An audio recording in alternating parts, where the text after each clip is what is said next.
Hey, I told you I'll shoot it on you, man. I'll shoot it all over you. Oh, no. Ladies and gentlemen, welcome to another episode of the Going Over podcast. Paul, what number we at? It looks like it is 115. You remember when we hit that 100 and we were so excited and stuff like that, and now we're 15 episodes past that, which is what? That's another 7.5 weeks. Just crazy, man. It's like the train is not stopping. It is just going to continue to roll. It's just coming down that track, man.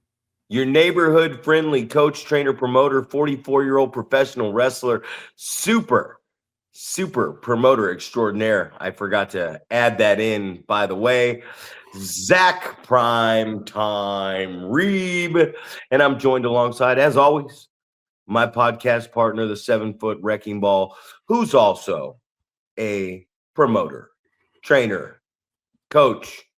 And we don't devour whatever the word is, the age, because it's like a fine wine. Paul Isadora, ladies and gentlemen, coming off a long one. Gets better with time. There's no doubt about it. Yeah, man. Speaking of promoting, I was just in Carson City. In Carson City Friday doing a little promoting myself, bud. That's what I'm talking about. The barbecue spot. A little bit of yes. That's a good spot, man. We got to make sure we get that spot hit as well. But we got some guys down there, man. This is like your a small version of your Red Bluff, right? We've got several guys down in the Carson City area. So no pressure, guys. I'm counting on you guys, to get out there and sell some tickets, put up some posters, all those things, man. Represent your hometown. I'm bringing you a new crew, man. I'm going to be Sin's back on the crew because Bad News won't be on this trip. So Sin's on the crew. We're going to be bringing you Jalen Love, and I think Shaq's going to be in the car. Everybody wants to go, man. We're coming off of back-to-back shows, maybe the most successful, and I'm not saying this just to say it, the most successful weekend in pro championship wrestling history. It was raining like cats and dogs. The wind was blowing 80 miles an hour. And it was one of those weekends where you're like, man, this is going to be a long fucking weekend, right? And it was, man. It was a very long weekend. So I learned so much this weekend, and it sounds funny when I say this. But one thing I wanted to talk about was prospects. We did the cup, drew, under what you could draw in that building. And as I look out the door getting ready for this event with 5 new wrestlers that have never stepped inside a wrestling ring in front of a live audience, I saw a line backed across the whole way and around coming back this way. And I said, what is going on out here, right? And then we hit capacity and the show's about to start. And Propane's little Big Will comes running through the door and says, hey, you need to roll up the side door. And I said, for what? And he says, because there's still a bunch of people out here. And I said, well, you got to tell them to go home, buddy. You got to tell them to go home because the sellout creates money, right? And we'll see you guys. So prospects successful. Everybody did amazing. The only thing I worked today on was the bump and feed. And it was the bump and feed. I did it with Sin in when he came out at the event. And it was almost similar to what I do with you, where, you get me you stay on me. And one thing I wanted to talk about, we talked about the bump and feed before, but one thing is like, as you're engaging at me, right? I keep my hands on you. And the first shot, I'm lower and I'm just taking one little pivot step back to let you know to come towards me and keep delivering. The second I pull my left foot back, almost shoulder width apart and stand up straight selling, is when I want you now to flip me back off the rope to go for something. And then Sin did the same thing as you did with that big boot. And I'm getting stuffed by a guy who's way bigger than I am. And you don't have to just take a bump off of it. So one thing I really worked on today in class was bumping and feeding, but it was just the feeding. Like, can we feed the larger baby face without having to bump all over the place for him? Because I wrestled for 20 good minutes last night and I didn't take one bump. And I just remember this. So we worked on that at class today. I thought it was so important. And one thing I thought about was when these guys are getting up, everyone's spinning 360, feeding back in, right? It's wrong. So if you hit me with a clothesline, I don't want to get up off my right elbow and turn 360 back into you to bump and feed. So you're on the right side of me when you clothesline me. I want to get up off my left elbow and feed 180 to the left. So now you can hit me with a back elbow. Now when you hit the back elbow, you're on the other side of me. So whatever side we're on, like whatever side the guy delivering the bump is on, who's giving the offense, we need to feed up the opposite way away from them, just like we were trying to sit out and switch from a waist lock. You know what I mean? So that was one thing that I noticed today, and I want to get into that. But another thing which was really big, so the girls' tag match and the tag team match for Buck and Bay, the baby faces were in the wrong corner. And I realized because the baby faces were in the wrong corner, every time Bay turned to get the crowd behind him, he didn't have the 300 plus fans in the audience. The heels had him over there. So when you're pulling the baby face off the apron, or if someone runs out to pull the baby face off the apron, the other side of the audience, the majority of them, they do not see this, right? So when Karina made the 3 count, she was on this side where the crowd was not, and she was on the other side of the 2 wrestlers who were almost in the center of the ring, so the audience could not see her. And she hit the mat softly for 3, and it was crazy to me because nobody came up. I mean, nobody got out of their seats. It was just like a, hey, that was our guest speaker for the day. Give them a hand. You know what I mean? So they didn't get the pop. And I was like, why didn't they get the pop? And the pop was all about the positioning. Because if the crowd can't see the ref, she should have been around this way. The crowd has to be able to see the actual definitive 3 to bring them out of their seats. And then the bell sounds, and then the announcement hits, and all those reactions raise the audience up. If you don't know the 3 counts hit, it goes 1, 2, and then it stops. And the crowd's like, what's going on? And then the bell sounds, and they go, why did the bell sound? And then they go, you're winners of the contest. And that's all you can do at that point. You kill the pop of the finish if the positioning isn't there. So it was something that I just, it's so important. And another thing I noticed, and I want to talk about all these things. I'm sorry I'm hitting you so hard with them so fast, but I had a very what a weekend. But so here's the big one. And a lot of referees, we say the referee is just as big a part of the match as the wrestler, right? But what I've noticed about a lot of referees nowadays, and it's one thing that me and Sparky, and especially Chico too, but me and Sparky were talking about all weekend, is the referees are so used to this modern wrestling of just let me do all this shit that they just kind of back their fucking ass up in the corner at the old P.O. box, you know what I mean? And they just wait and watch all this shit go on, and then they drop down and make a count. And then they go back and wait for all this shit to go on. So if you actually start working with the ref and coming in the ring and needing the ref to work with you, a lot of these referees have no idea how to actually, excuse me, be a part of the actual work. And that's all. I know I hit you with a lot of stuff, Paul, so you pick and choose where you want to start on this, because I probably got, I got so much more. So pick and choose one of those things. If you just ate up everything I said and you know everything I'm talking about, then run away with it. But Pick one. Let's go. I'm excited. I'm tired as shit, but I don't feel I'm a very positive person right now. This isn't the glum Sunday. And that's such a gay word, right? I'm not so glum this Sunday. Oh man, I'll try to start from the beginning, man. The bump and feed. I have always taught, and I've always been taught to get up to the right, right? Take a bump, like that's just how we've always fed up the same way. Boom, I'm gonna feed up over my right shoulder every time, right? But then obviously I always go, hey, there's gonna be those times where you're gonna want to feed the other way, right? So I don't know, man. I think it's a teaching style. And I think realistically, if I bump, and either way that I feed, I'm going to feed 180. I'm not going to feed 360 one way versus 180 the other, right? If I take a bump and I spin to my right, I'm going to get up and I'm going to be ready to take whatever the next thing is.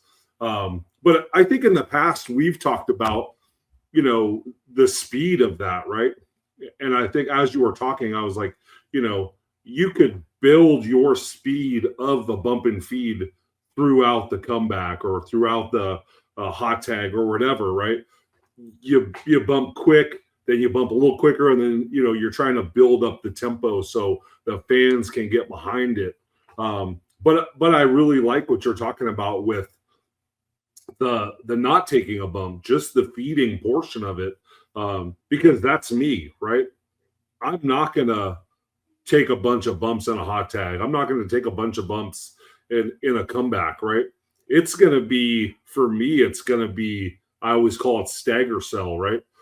Get hit with something, stagger a little bit, hit with something else, maybe stagger a little bit more, right? I'm building to the point where potentially I take one big bump, right? And hopefully that's the culmination where now that crowd goes crazy. So definitely, I can see that as well. But I guess a good question, kind of just to throw it back to you real quick before you throw it right back to me. But how are you teaching when you're telling people to take a bump? Are you saying, hey, get up to your right? Or is it just, obviously we know at the end it's based off of situation, right? I'm going to turn to my left if I'm coming and maybe to take a hip toss, right? Because I want my momentum going that way. I don't want to be going back across myself to try to take a hip toss but I think like if I'm feeding into a body slam, things like that, I'm going to feed that direction where I'm going to be able to just turn and kick my foot over the guy's head, things like that. But so when you're teaching, are you teaching to get up one direction and then now during the comeback or the hot tag, it's going to be based off of the scenario? It's always get up off the right shoulder, right? But if you just brought up a valid point. If I'm going for a body slam, I'm going to go this way. Yep. If I'm turning for a hip toss, I'm going to come to the left. Also, if I'm feeding around for you to give me a suplex, I would want to go to the left, because if I'm going to the right, I'd have to turn all the way around and look you dead in the eye. And the guy who's going to kick and deliver, it's too long to wait. So feeding to the left, you're actually catching it. It's actually a better position to kick the guy. So if I'm going to take a hip toss, I'm going to feed off the left. If I'm going to take a suplex, I'm going to feed to the left. If I'm going to take a body slam, to the right. You know what I mean? Absolutely. The back body drop's going to come off the rope or out of the corner, but the feed, it's different, and it's crazy after being in the game for so long and just being so like aware of where I am now. I'm able to coach these things, and the craziest part is afterwards we went and 8 beers, brother. Sammy Diaz, 8 beers, brother.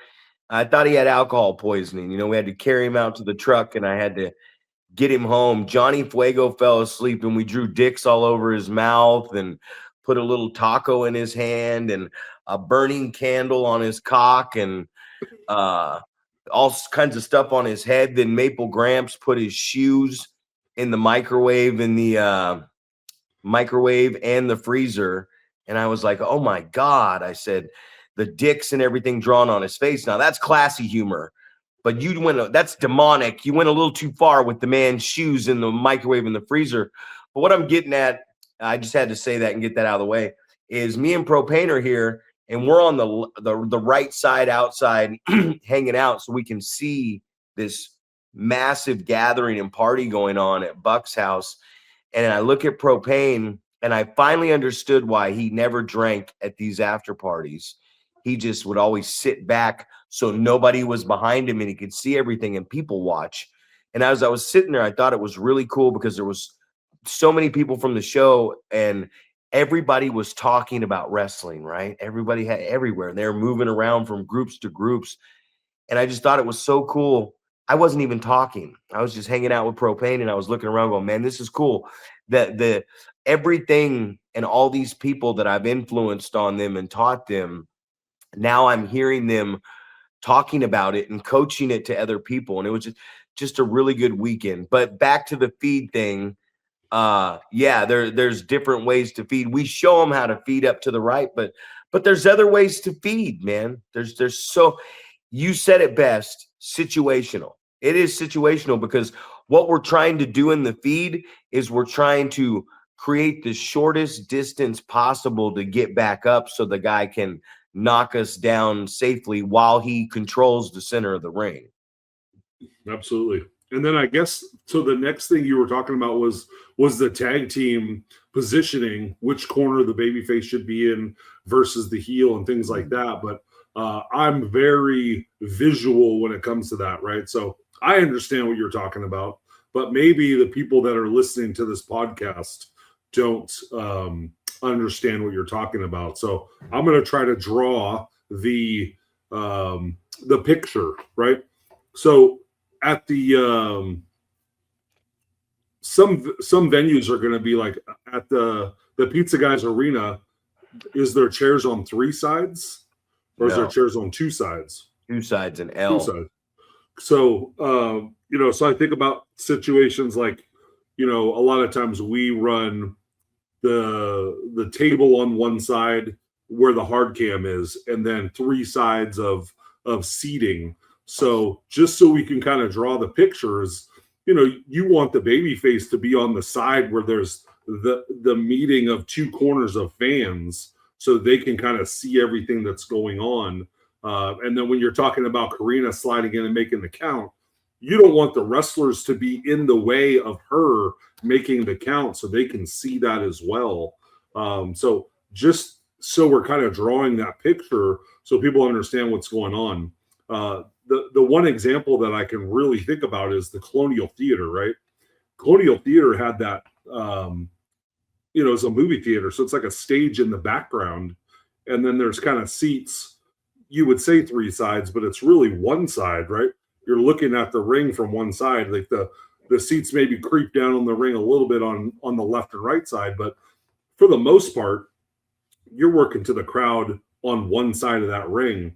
And I remember a story years ago of somebody, getting up on the corner to pop the crowd, but doing it in one of those back corners.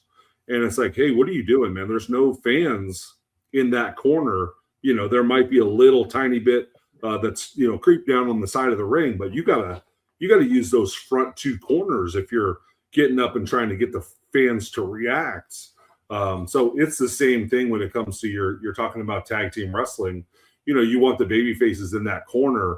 That way, if somebody gets pulled off the apron, if something happens, the heel team is doing something to the babyface team, it is right in front of all of the fans, so they understand exactly what's going on. And it's a way for us to kind of get more of a reaction out of those fans because they're watching stuff happen right in front of them. And I think, pat myself on the back a little bit here, but me and Sergio, I thought it was really important to put Sergio in a chair right between people and chopping him there, because then these people are going, there's no possible way there's anyone around this situation that are going to go, oh, they're faking that. He didn't really hit him, because you hear the sound and it's right next to you, and you feel it and all these different things. So the importance of getting that stuff right in front of the fans, I think, is at the utmost importance. It is very, very high on that importance list. So definitely doing that is huge. So yeah, I think that's it's a good lesson for those wrestlers. I think we don't put enough emphasis on tag wrestling and the little nuances that happen like that. My big pet peeve is shooting your opponent to the rope that his tag team partner is standing on, where now the guy looks like an idiot because he didn't see his partner coming at him and he didn't blind tag him, or you don't want to interrupt the spot, so you're like, T-Rex arms type of thing, like, oh, I couldn't reach him or whatever. So that's definitely one of my big pet peeves. And obviously, the other one, it was, Adam made a big thing about this when he was on the podcast, was, standing in opposite corners. So you have two open ropes. So you can do stuff off of two ropes that you don't have a tag partner standing on there. So there's no blind tag possibility. And then obviously you can work that into the story as well, where you're like, oh, I see my partner's trying to get whipped to that rope. I'm going to try to quickly get around the post. But obviously it happens too quickly. So you can tell a story with that type of stuff as well. Yeah. One thing I noticed too about this weekend was I did the ring announcing as the Wizard of Oz behind the curtain, right, for prospects. And I just felt like the show, there were 7 matches. We went into the main event at 7:59.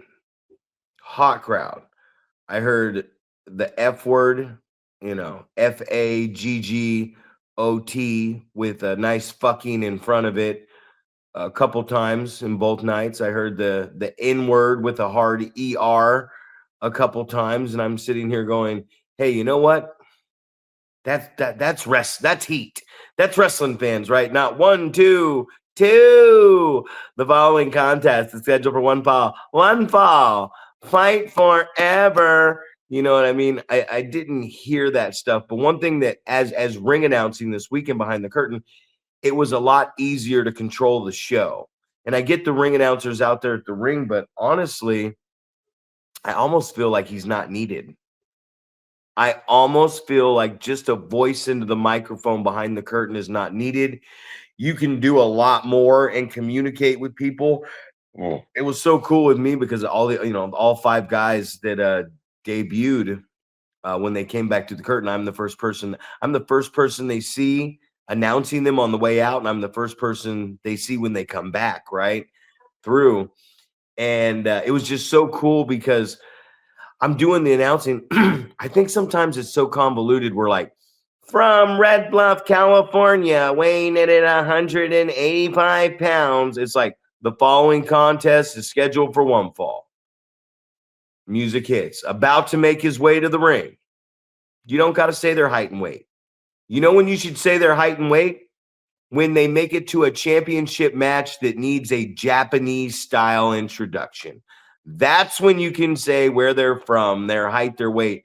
And only one person on that show did I mention their height and weight. And it was Shaq. I said, about to make his way to the ring. I didn't even say where he's from. I said, this man stands at 6 feet 5 inches tall and weighs over 300 pounds. You don't need to say everyone's height and weight.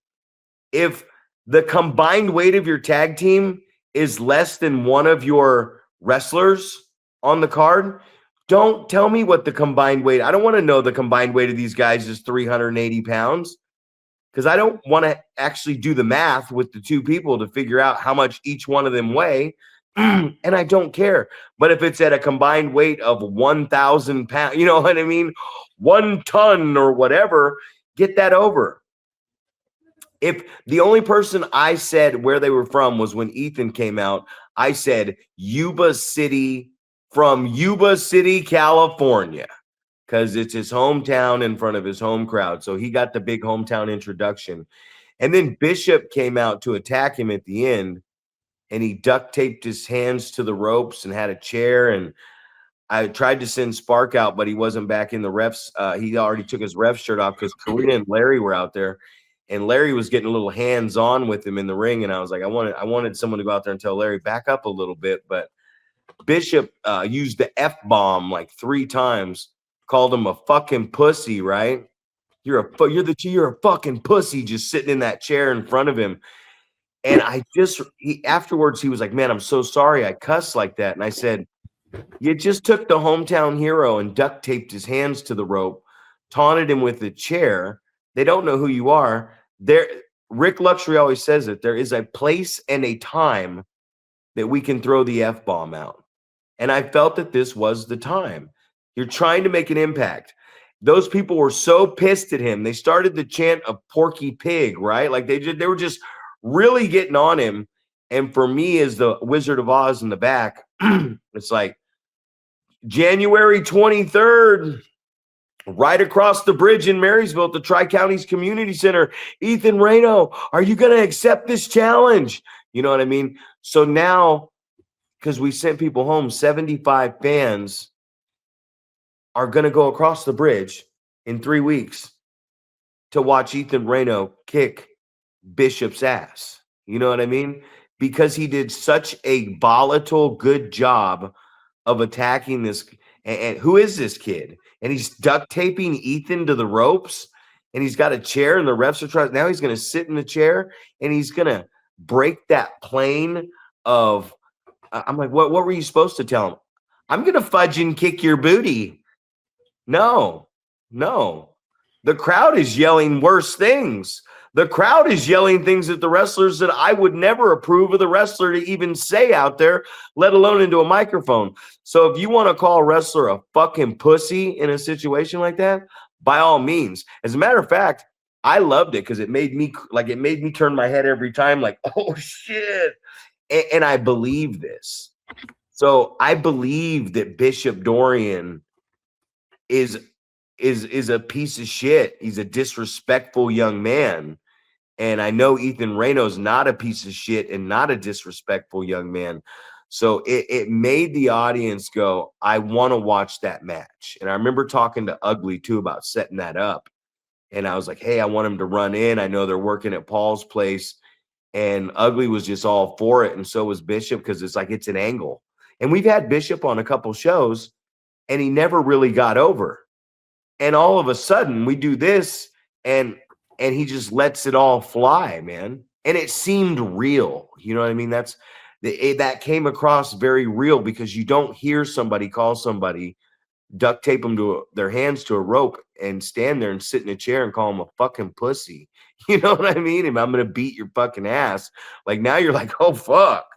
These loudmouth fans in the Yuba Sutter area, they're going to come out for that thing, man. So just a lot of different situations. I really do feel, and you know, I really do feel, I know everyone loves Samantha Urban and this and that, but I feel like the pace of the show, the ring announcer is not needed in the ring. I really do. I don't feel like you need him out there. I mean, there might be some cases and points I've seen good jobs done, but I just don't feel like you can't have them. You can. If you're in a smaller venue, keep them in the back. You know what I mean? It's just not an extra body to linger in and out of the ring. What does the ring announcer really do anyways? He doesn't physically get involved. I don't think he really even takes the gear if you don't have somebody to take the gear. So in looking at both shows, I felt like the first show flowed better because there was no ring announcer out in the fucking ring.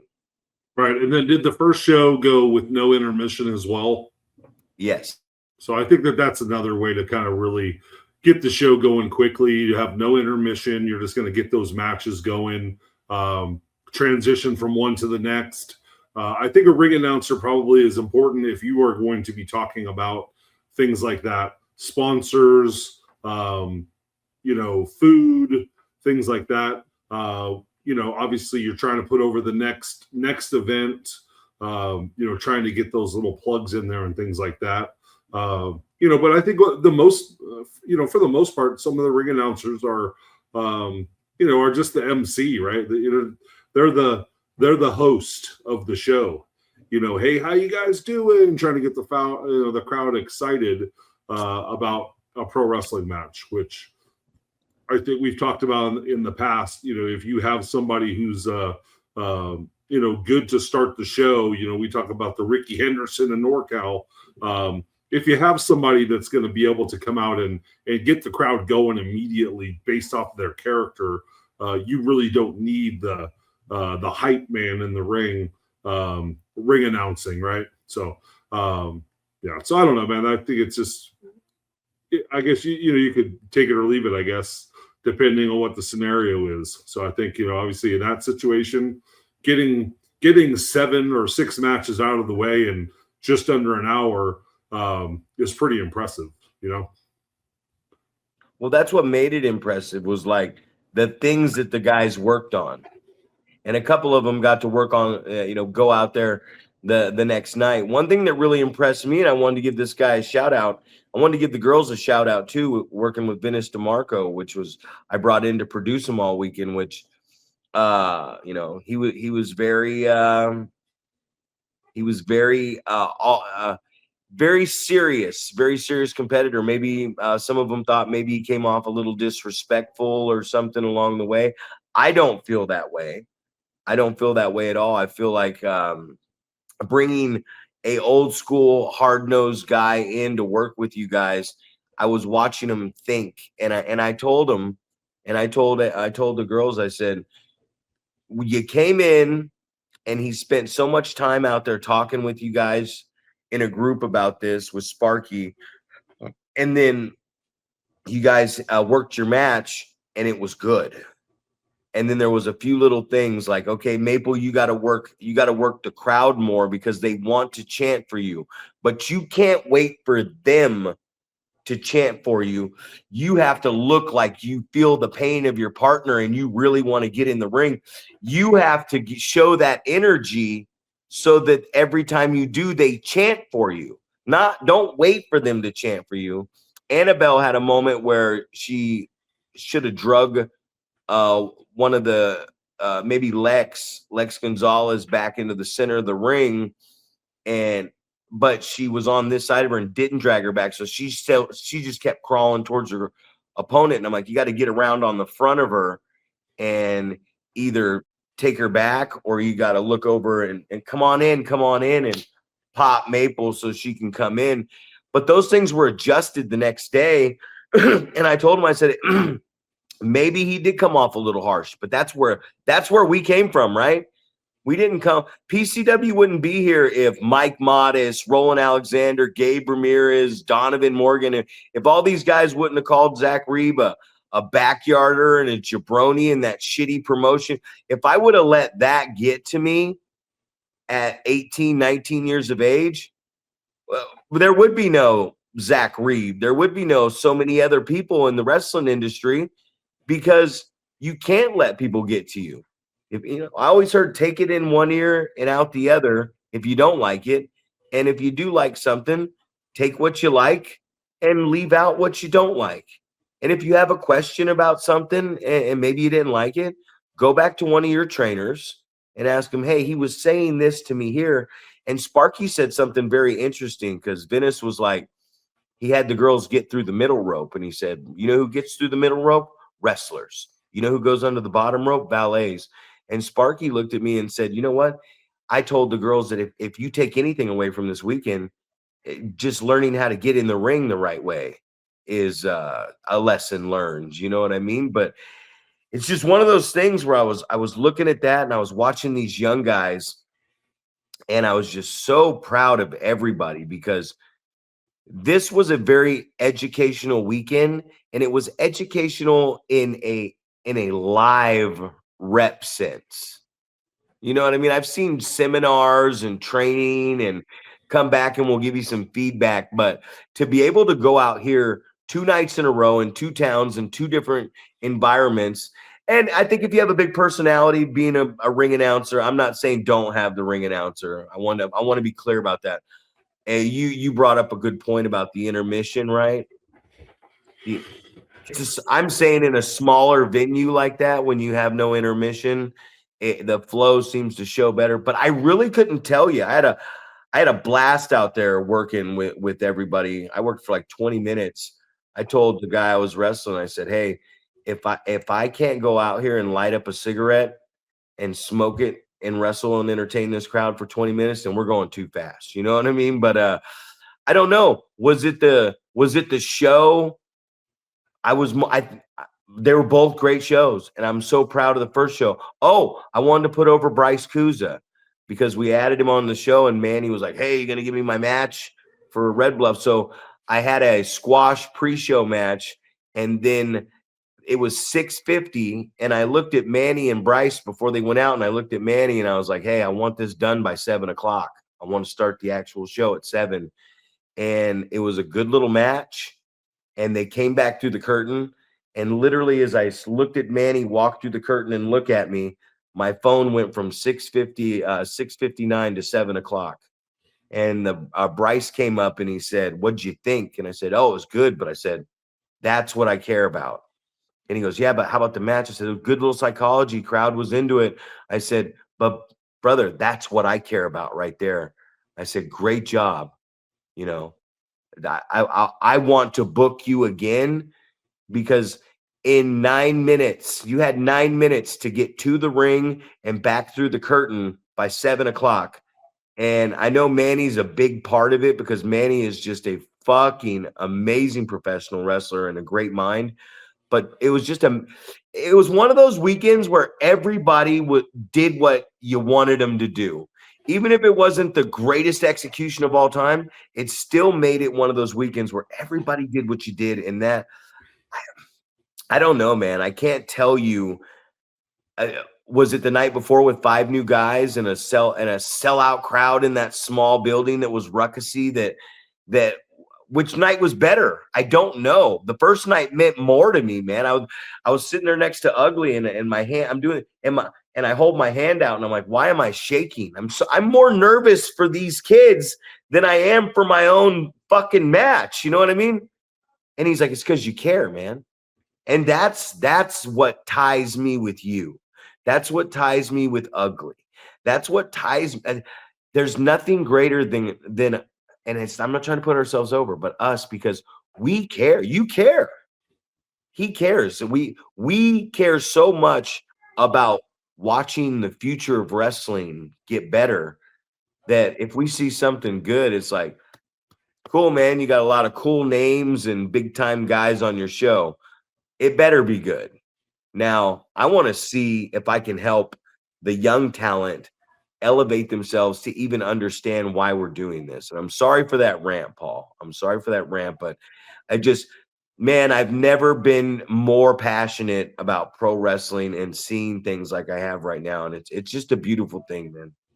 Absolutely. I mean, you touched on a lot of different things. I think you got to throw Venice in that category of really caring about professional wrestling as well. You know, and that's definitely the reason that he comes off as, you know, maybe a little harsh or whatever. You know, we've talked about, you know, the people that are going to do well in this business are the people that are going to be able to take that constructive criticism, you know, and it's just him going, hey guys, this is what I'd like to see out of you. You know, you're setting the bar high because you go, hey, you guys have the potential to do these things, right? You have the potential to be something special. You know, let's try to reach that potential, right? So it's just one of those deals. I mean, obviously you say he's old school and all this stuff. And, you know, I just know working with him in the past and, you know, the most unselfish guy when it comes to being in the ring and, you know, can care less about looking a fool and, you know, is going to play the wimp character, you know, the pussy, whatever you want to call him. Right. You know, I just remember a great photo of me like stalking him and Chris Corleone or whatever at PCW. They're backpedaling up the stairs. Right. And it's like, you know, that is just a broad picture of those guys as unselfish performers. Like, how can I get this monster guy over? And it's by us looking fearful, like we're literally running for our lives because we don't want this guy to get his hands on us, you know? So Yeah, and he's just relaying that type of energy, right? He wants you to go out there and give the best performance, whether it's making yourself look amazing, making your opponent look amazing, have a great tag match, whatever it is. And the bottom line is you're getting in through the over the second rope, not under the second rope, because you're a professional athlete, right? You're not getting in under the second rope because that's what a valet does or whatever, and I understand that 100%. So, I'm glad that that's the way that the way that he's coming across, and how amazing to have that guy as a guy that's going to help, agent matches and help people understand the reason that we're doing certain things, and and holding people accountable, right? Like, we're going to set the standard high, and we're going to expect that you're going to work towards reaching that standard. So, it sounds like I've got the they call it FOMO, right? The fear of missing out. But it's like, I wanted to be there so badly this weekend, right? I was just like, man, I want to be there, but the weather and stuff like that. And I'm like, I just can't risk it, right? But now that you're talking about it, I'm just like kicking myself, like, fuck, man, I should have figured out a way, man, to get there, get snowed in, whatever, right? Take a chance. But it's the story of my wrestling career, right? Take a chance. It was flooded. The roads were flooded. The wind was blowing a million miles. There was bad conditions, man, both nights. And going into the weekend, I knew it was going to be a rough weekend, but sometimes you just go for it. And you're going to do all that. We didn't get home till 4 a.m. And as I'm driving home, I've got Sammy's in the back, right? And he's toasted. And I got Ethan and one other student, Isaiah. And you hear Sammy go, "Oh, it's coming out. It's coming out." And we're like, what's coming out, Sammy? And he goes, "My penis." And we're like, "What?" I'm like, do you have your penis out in the back seat of my vehicle? And he goes, I go, put your penis away. And he goes, "I can't." And I'm like, "What?" And I go, "Guys, does he?" And they go, "We're not looking." So I flipped the dome light on and turned around. He's shuffling it back in. And I go, "What are you doing? What are you doing with that thing out with 3 guys in a vehicle?" He's like, "I'm trying to pee in a can." And I said, "Don't. If I catch you pissing in that can in the back of my truck, I'm going to pull over wherever I'm at right now. And you're going to have to explain to your mother why you're walking home in the rain with your bags, because I will leave you on the side of the road."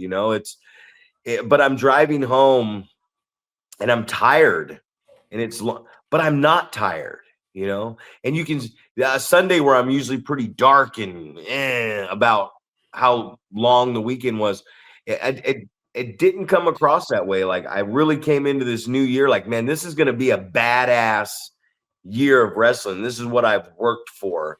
And it's something my dad told me too. He was like, "Man, that's awesome that you had a weekend like that." And I said, "Yeah." And he's like, "No, you deserve it." He's like, "You've been working really hard at something. You've worked hard at this your whole life, and you've been working really hard on yourself." He's like, "You deserve some wins. Even if they're little wins, you deserve some, and to build off them." So it's nice to not, go into something and go, "Man, this weekend was a failure." It's nice to be able to look at my roster now and go, "All right, we got a show coming up on the 23rd. You guys want to work it?" You got 5, 6 new guys. You're like, "Hey, you guys ready to work again? Again?" Yep. And then we'll be back here the first Friday of February. And then we're coming into Last Man Stand. So we got a lot of work for you guys coming up. So you're gonna be working everything, because now I know you can do it. Your execution, everything we asked these guys to do, they did. And some of us went, that's one thing Manny said when he came in. I thought it was so funny. I was out there talking to Doc, and Manny walks up passively and shakes our hand. I'm like, "You ready for tonight?" And he goes, "Oh yeah, it's gonna be fun." He goes, gonna be a fun little shit show," just passively, and walks away. And I'm like, "Hey," he's like, "You know what I mean, man." He's like, It's new guys, man. They're gonna.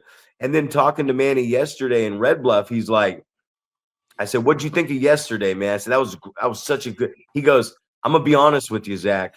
He said, "That was a really, really good show." He's like, "I was exceeded all my expectations." I remember Propane's kid came up to me beforehand. He was like, "Who's wrestling tonight? All these new guys? And I went, all the shitty guys, shitty new guys." And then when the show was over, he was like, "Wow, this was good." And then Haywood's kid, little Haywood, didn't even want to go to the show because he said, "I don't like wrestling no more." And then on the way home after that show, he told his dad, he's like, "You know what?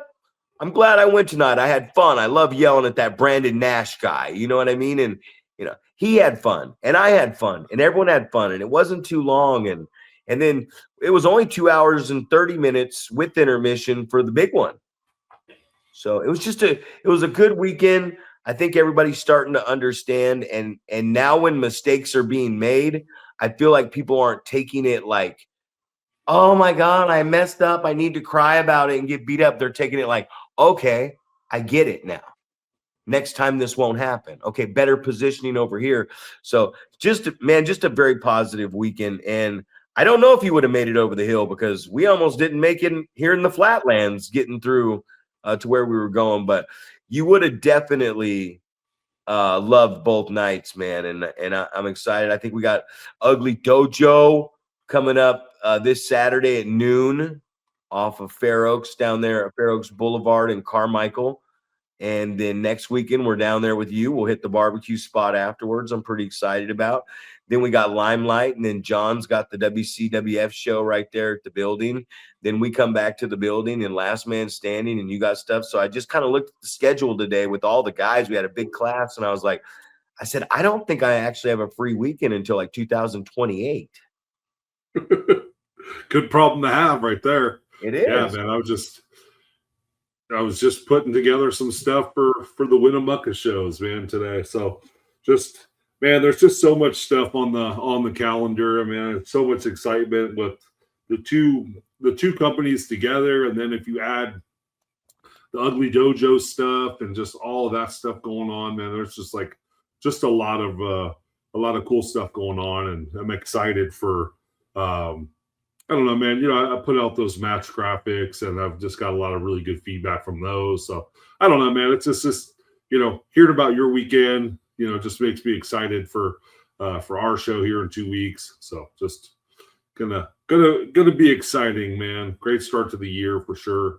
And obviously the podcast is just rolling, bud. Just rolling. Yeah, big shout out to Ramon Corzine. Hopefully I said that right because I always go Corzine, but I'm pretty sure it's Corzine, Arsonist's son. I was watching him at class today, and I was like, how cool would that be to just grab your 16-year-old son and go, "Hey, let's go get in the ring and have a 5-star match right now," right? But the kid opened up against Sergio at Prospects and then turned around and issued the open challenge in the opener in his hometown the next night at 16 years of age, and just killed it, man. Got to work on how he gets to the top rope. Got to open up some more on cross bodies. There was a couple little tiny feed issues just on like a kick to the head, couple low drop kicks, but then the next ones were right on the button where they needed to be. Good fire, but he comes through the curtain after the first night. And I love this kid, man. He's the one I did the pinky promise with that I'm done, man. I want to fix my life and not drink anymore. And I'm so proud of this moment because this is a kid who looked up to me, and I was able to make that pinky promise and kiss it on top because those are serious to me, or I wouldn't have done it. As dumb as it sounds. And here we are almost 2 years later, and I've kept that pinky promise to this kid. And I remember he was supposed to be in the Rumble last year, and I told him no.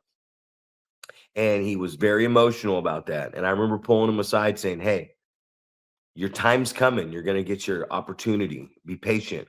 And he was, and he worked hard, and here it was.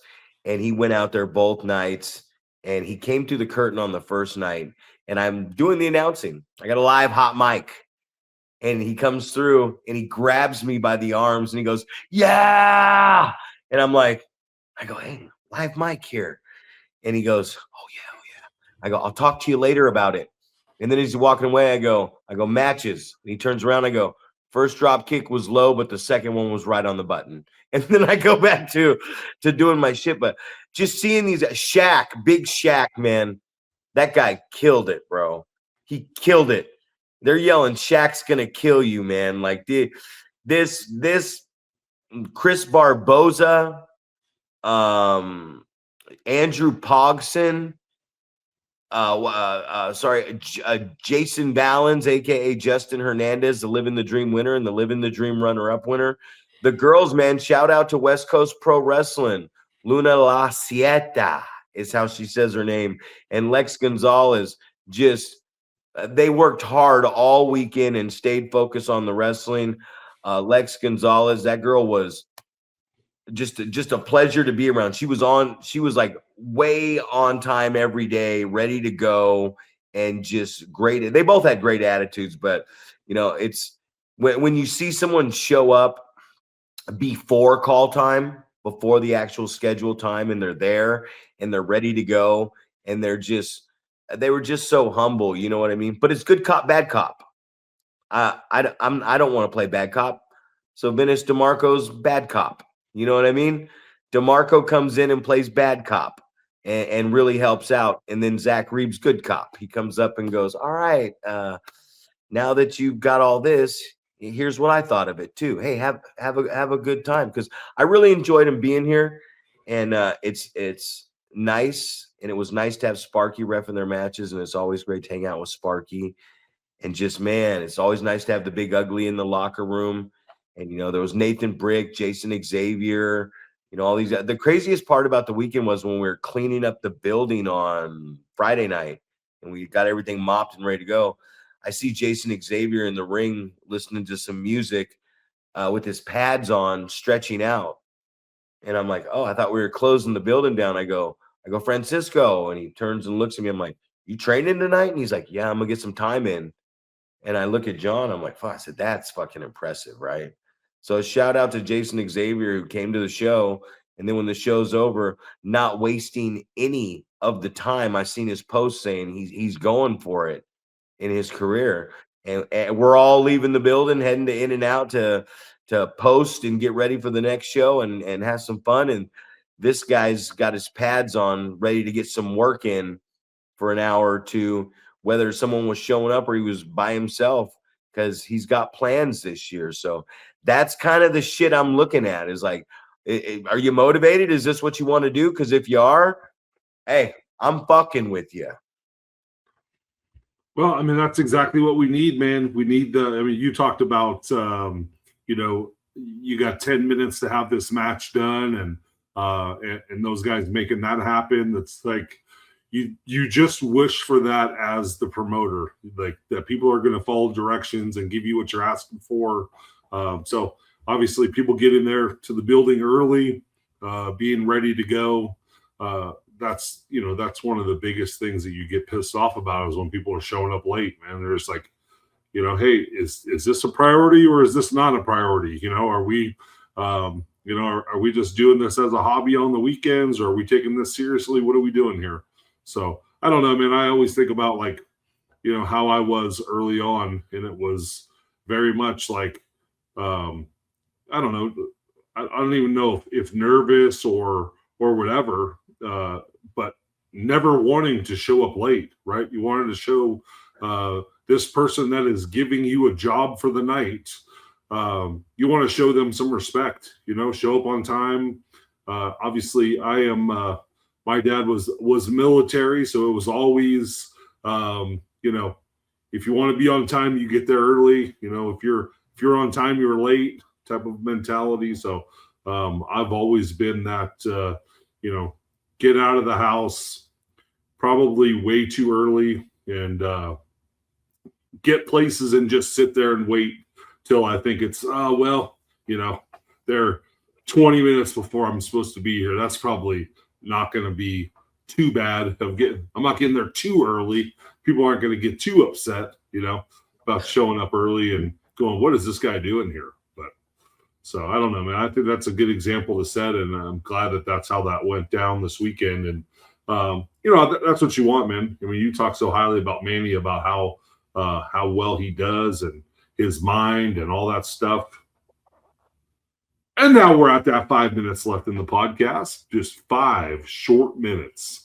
Feels like this thing has flown by. But yeah, I mean, obviously those are good signs. Those are people that take it seriously, want to make a good impression, respectful, all those different things that we love to see, man. So I'm excited to see what happens in the future here.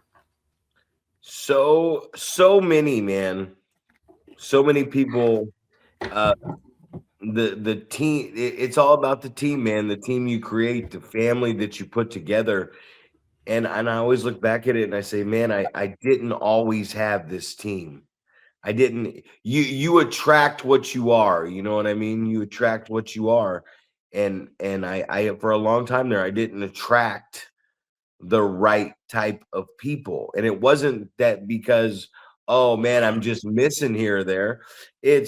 That's the lifestyle that I lived, man. I was unhappy about something, and negative energy attracts negative energy. Positive energy also attracts negative energy, because negative energy is trying to bring down positive energy. Right now, I'm just too positive.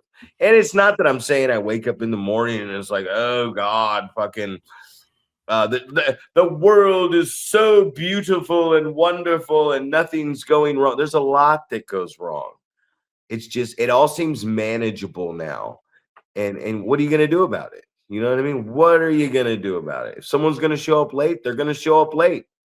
I'm not going to scold somebody for showing up late. I just won't book them down the road. And, no hard feelings or anything. I was talking to Brick and we were talking about some stuff.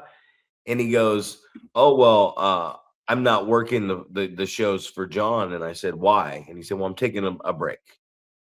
And I go, oh, well, he's like, yeah, I was going to talk to you about, you got stuff planned out for me. And I said, bro, I'm like, if you're not going to be here and you don't want to be here, you don't ever have to not tell me. You know what I mean? Just say it. I remember one time this guy worked for me, one of my buddies that we were close friends before, Fanga. Remember Fanga with Bradley Rock? He worked for me for like a year and a half. And then one time he called and he was crying that he didn't want to make a show. And he told me, I go, man, how long have you been working on the show knowing that this is the last place you wanted to be? And he goes, for about a year now. And I go, dude, don't ever do that again. Just tell me. Tell me you don't want to do this anymore. Tell me you don't want to be here. Tell me you want to take a break. Tell me these things, because I'm not going to be mad at somebody because they're like, if you were like, Zach, what's wrong with you? And I'm like, man, the drive to Reno, the last place I want to be in my life is there, but I didn't want to hurt your feelings, Paul. Like, that's not a reason to keep going back to some place, man. So it's passion, man. We get along well because we have the same likes, we have the same passions, we have the same goals, we're on the same journey for the same drive. We got along before when we didn't know each other that well, but we're on this same path, man. And I believe in what you're doing. I believe in what Ugly's doing. I believe in what SPW and Next Level. I believe in what all these guys are trying to do, because at the end of the day, they're all going out here and taking their money and putting it towards this dream. And you gotta fucking respect another man or woman who will do that. Absolutely. I mean, obviously, that's what we're.